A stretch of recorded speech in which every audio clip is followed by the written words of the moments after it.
Happy holidays. I'm Steve Overmyer, and this is a special edition of Snapshot New York. These are truly remarkable stories of what it means to be human. Images of those in and around New York, people who teach us how to be better. We highlight those who are changing stereotypes or inspiring others by doing what they love and are driven by their passion. Folks like an unlikely subway knitter or a sled museum curator. Let's go. Are you serious? Are you gonna try it? No! Or a young Girl Scout with a singular mission. Explain what it feels like to make a cookie sale. It feels really good Really? because you get to make another person happy. A cafe on Staten Island is the setting for our first Snapshot story today. On their menu every day, the most important ingredient, opportunity. How you drink? I'm good. You? I'm good. These trainees are on the move. It's the lunch staff at Harvest Cafe.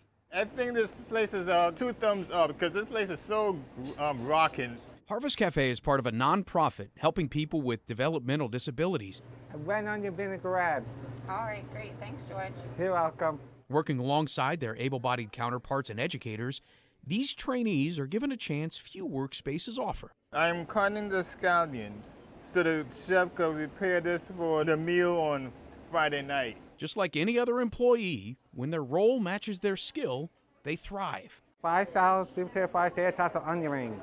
Today, George is training to become a waiter. Talking to nice, friendly customers, like, hi, how are you? And then I start taking the drinks, orders. Weaving their way through the tables, every trainee's ear is tuned to one sound. The bell. The most important sound of the day is what? The bell. The bell. There it is. You just heard it. Go in the kitchen to get the food and bring it to the customers. If I would have met George a year ago, how different of a man would I have met? You would have met someone that was not as outgoing and not as self-assured as he is. Diane Buglioli is the director of the program that has become a fixture of the neighborhood. It's just special because what happens is the community becomes so involved in it, right? The customers that come in, they're part of the whole project. Trainees from Harvest Cafe have gone on to work at 15 different restaurants on Staten Island. You want with the avocado, right? Soon, George will be like many trainees that have come before him, ready to join the real workforce. How does it make you feel when, at the end of each week, you get a paycheck for the work that you've done? Happy. Yeah? How come? It's like, oh, so glad. It's like money in my pocket. According to the Bureau of Labor Statistics, 15% of the developmentally disabled are employed, a number that's growing because businesses want employees who are kind, work hard, and responsible enough to be on time. I'm here every day on time. See, that's really important, isn't it? Yep, it is. You must feel pretty proud. I think I am. Confident trainees are forging their own path to success. Everyone wants their independence. For some, that step is a bigger challenge, but it's just as empowering. What do you think is so important about being able to do this job? Being independent. I could do my own things. Sometimes I needed a little help. Yeah? Yeah. And now? I don't need that much help. Disability, I don't really like the word. I'd like to take the dis out and just say, see people for their abilities and who they are. And I think you'll find some wonderful people that we as a state and as a nation should be giving them the opportunities to really live, full lives. I hope that they learn who I am, And maybe see everybody here in a different light? Yes, and seeing everybody in a different light. At its core, this unique program fosters a most basic outcome, pride and independence. And also on the food front, this past fall we met a most unique baker, a police chief actually, who's tempered his job stress by baking and building a small cupcake business that arrests appetites. No donuts in my police department, it's cupcakes. So a little swirl, a little twist, a little squeeze, you got yourself a little rosette. I really enjoy seeing the reaction of people when they realize that I am a police officer and I deliver such a pretty product. Coming up. You are actually fabricating something that's not only going to be used by someone, but used to regain their life back. Welcome back to Snapshot New York. I'm Steve Overmyer. We're looking back at some Snapshot memories. These are a few that capture the unique beauty of movement. Want to see more of these or others, you can find them at cbsnewyork.com and on our streaming service, CBSN New York. These days, holiday spirit is everywhere, and it's also important to recognize the spirit that comes from within. A different kind of giving and a true appreciation of a gift. You are crafting, you are sculpting, you are part artist. Ooh, try to be. For patients needing new limbs, you'd think you'd go to a doctor. Sometimes that's not the case. Sometimes you need a craftsman. As a kid, I always liked to tinker with models and play with, wood and do things with my hands. Rob Schulman custom designs and fits prosthetics. You are actually fabricating something that's not only going to be used by someone, but used to regain their life back. So that's a really neat thing, to be able to make something that is going to give someone that independence and the wings to fly. His work is done in the plaster-filled basement of his office. After creating a plaster mold of the limb, it's wrapped in carbon fiber tubing and custom fabric. In this case, a sari. You're part fashion designer. How many hats do you wear? Well, it was quite interesting in the store today. They all looked at me that they knew I had no clue how to pick out a sari. A special resin bonds the materials while hardening the carbon fiber. And in a matter of minutes, this functional piece of art is set. You have to make sure that the prosthesis is not only structurally sound and will hold them up and not crack and fall apart, but that it will give them the flexibility and what you need to be able to move and have the motion that they desire. Hey, Israel, how are you, my friend? How are you? Good to see you, buddy. Israel's being fitted for a new left leg, one that allows him to ride a bike pain-free. Let me raise you up a little bit because you're a little low. This one's a little short, but Rob doesn't send out for a new piece. He goes downstairs into the lab to make adjustments. Great. Now we can go fit it. Beautiful. The average prosthesis is between $10,000 and $25,000. Most insurance companies only cover 80%. Lots of families who have children with limb loss, and they've got these incredible out-of-pocket expenses to get a prosthesis. They may have insurance, but it could be $2,000, $4,000, $5,000, $7,000 a year in out-of-pocket expenses annually. To relieve that burden, charity events are held by Rob's foundation Out on a Limb. He's trying to raise $1.5 million to build America's first non-profit children's prosthetic facility. And it's going to be on Long Island, where no family will have to worry about paying any out-of-pocket expenses. Doesn't matter if you're different, there's still something that makes you special. 8-year-old Logan was born with a congenital bone condition. His life could have been confined to a wheelchair. Rob created his custom legs. He's back for a checkup just 7 weeks after learning to walk on them. Between then and now, his confidence is through the roof. Yeah, it's like through the roof. I used to be a lot different. I didn't feel that much comfortable because I usually wear short pants because I hate little kids asking me a bunch of questions about my leg and calling them robot legs. I mean, I know it's because they don't know, but it's very annoying. Rob has plenty of experience with children. For 5 straight years, he's taken trips to Haiti. In third world countries, poor health care means even secondary infection can force limb loss. Rob arrives with materials, and he creates a life. They are so thankful for what we're providing for them because these people barely have enough money for food. When you see the look on their face and the tears that roll down when you provide them with a limb that they never had before, it's priceless. Over the past 25 years, the children impacted by Rob numbers in the thousands. He's helped kids do things they've never done, like run and jump. The only thing I want to do with these legs is jump. Jumping is the most #1 disability I've had in my life. Yeah? Besides snapping, which I can do now. We'll keep on getting him going, walking better and better to the point where he can jump. Sometimes Logan still falls, but he's lifted by his newfound confidence and independence. You want a hand or you got it? I'm good. There you go. For me, my happiest point is when you see that smile on the face. And he's just happy and he's being himself. Don't you tell me what you think that I can be. I'm the one at the sail. I'm the master of my CEO. Ooh, the master of my CEO. Ooh. That's it, everything for me. That's perfect. Earlier Earlier this year, Snapshot New York focused on another hero, a man whose generosity of spirit outshined his own dire situation. Dave Woods volunteers at hospice. His connection runs deep. If I walk in and establish a rapport, and when I leave, they feel lighter, they feel that somebody cares, I've accomplished what I set out to do. He's also someone who knows exactly what these patients are going through. Every time he walks into Villa Marie Claire in Saddle River, New Jersey, he is reminded one day, one of these rooms will be his. I've had a good life. I really don't feel that I'm going to go leaving things undone. Dave had cancer, and even through the inspiring time he spent with patients, he knew his prognosis was not good. When we were there, doctors said he only had weeks to live. He was with us for another 6 months, but Dave's impact still endures. When we come back, Put your wings up. You're going to be on TV.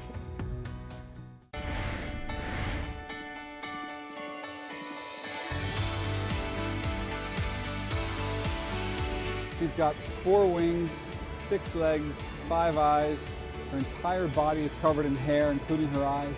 Sounds like a monster, but to you, it's beautiful. Most horses compete 3 to 5 years. He's still winning at age 14. You know, not too many people are fond of pigeons. Au contraire. I think for everybody that hates a pigeon in New York, there's a pigeon lover. I'm Steve Overmyer here watching a special edition of Snapshot New York. And next we have another winged snapshot, this one featuring the fierce beauty of birds of prey and the sanctuary dedicated to helping them. In the wooded hills of Weston, Connecticut, you'll find a sanctuary for birds, but not the bird feeder kind. These hunters of the sky are called raptors. Whenever I say raptors, kids think of the movie. Think you have a pet raptor? Yeah, exactly, like a giant dinosaur. And I'm like, no, like raptors, birds of prey. Like their evolutionary predecessors, raptors, or birds of prey, are meat eaters. It includes falcons, hawks, eagles, and owls, like Higgins. He's so small, he almost takes away that fear that people have if they see a raptor. When I think of birds of prey, I don't think of adorable. He looks like a Furby. Well, when they see this owl, they're like, oh my goodness, he's so cute, I want to touch him. But then I remind them of his talons here. But when these birds of prey fall victim to the dangers of man, Christine is there to put them back together. This is a red-tailed hawk who was hit by a car and suffered an eye injury. She has no eyesight in this eye. We're hoping that it regains. The objective is to rehabilitate and release every bird. The recovery ranges from just a few days to weeks. The ones that are too damaged to hunt or defend themselves find a home with Christine.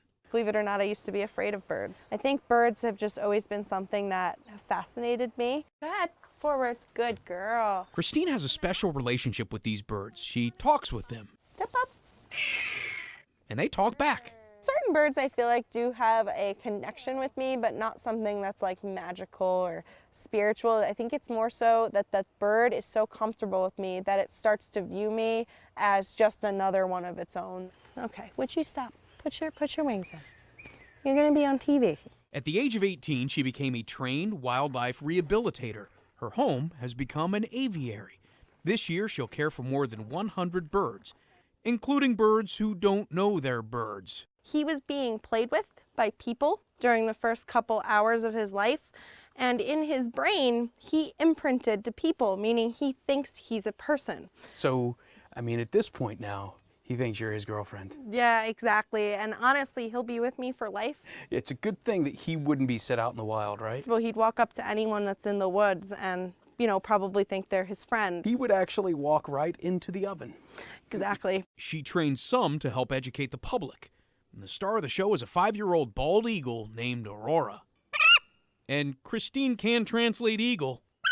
The loud scream, full-on scream, is something she'll do because the turkeys will gobble right back to her. That sound, that's an eagle count. And then she's like, oh, the turkey's called back to me. Aurora's injured wing prevents her from ever flying again, so she'll enjoy a healthy life here. However, this 14-year-old bald eagle is awaiting her return to the wild. How unique is it to just be this close? It's just truly breathtaking, and you know, she's a wild animal and knows it and knows how powerful she is. She had to avoid this predator's razor-sharp talons to corral it. It required measures that were dangerous. Jumped into the river, found her swimming away. Eagles are really good swimmers. She sort of floated and turned onto her back like to foot me, and footed my one glove I had, and I took my bare hand and grabbed her feet and then had to swim to shore. So This is an eagle that's already evaded you once yes, before. so it was like a really big thing to get her because we knew she needed rehab. Tests revealed this eagle suffered from lead poisoning. Was she shot? Not exactly shot. When a hunter shoots a deer, unfortunately, if he leaves any part of that deer behind, if he used lead shot, that eagle can get lead poisoning. This eagle also needed replacement feathers woven in to what was left of her broken feathers. She'll spend another few weeks here before her release. If Christine didn't risk her life to save this eagle, it would likely have not survived. I'm really happy because it looks like she's going to make a full recovery and get to go back to the skies where she belongs. She calls this her dream job. So when her work is done, it's not just the raptors taking flight. It's not always playing with baby owls and baby hawks. And I think what draws me into it is I get to make a difference.